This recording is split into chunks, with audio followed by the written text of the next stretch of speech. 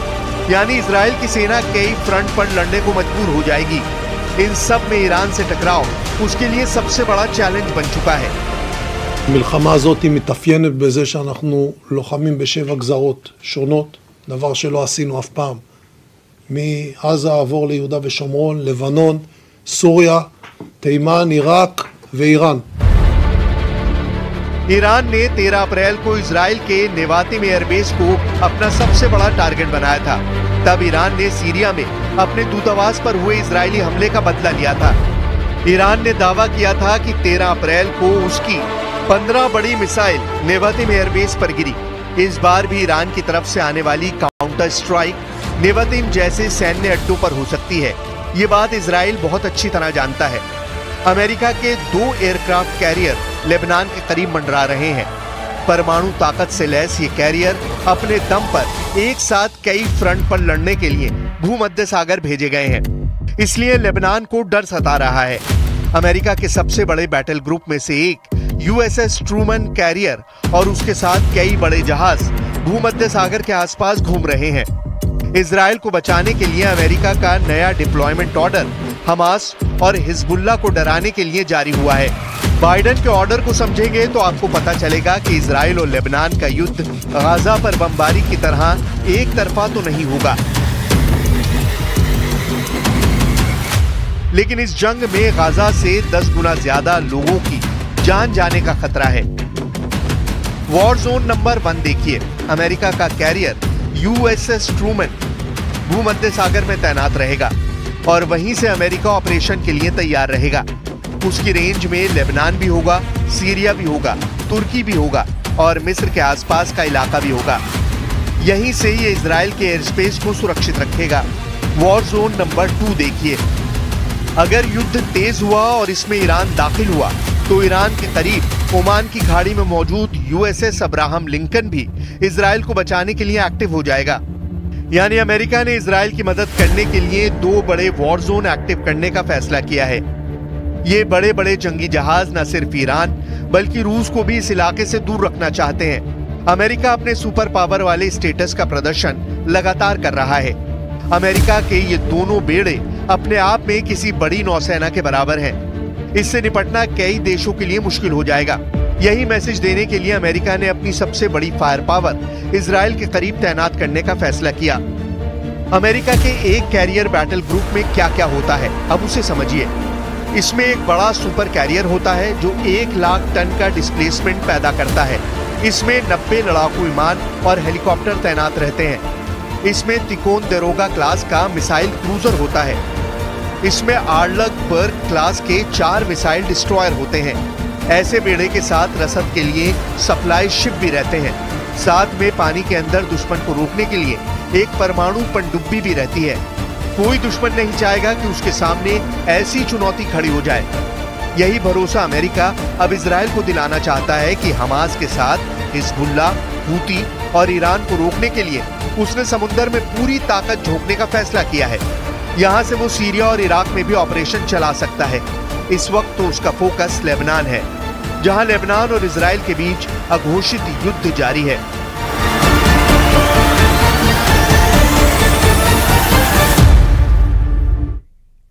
Israel के Benjamin Netanyahu को एक मीटिंग ने बहुत ज्यादा परेशान कर दिया है। रूस के प्रधानमंत्री ने ईरान का दौरा करके पूरे इजराइल को टेंशन में डाल दिया है। क्या सीरिया के बाद रूस की सेना अब लेबनान में लड़ने जा रही है? इस सवाल का जवाब बाइडेन भी जानना चाहते हैं।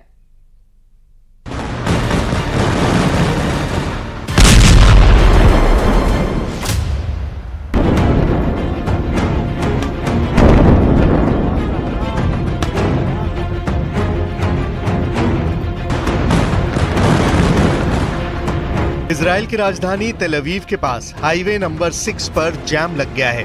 वजह है हिजबुल्ला का रॉकेट जो इस बस के पास गिरा।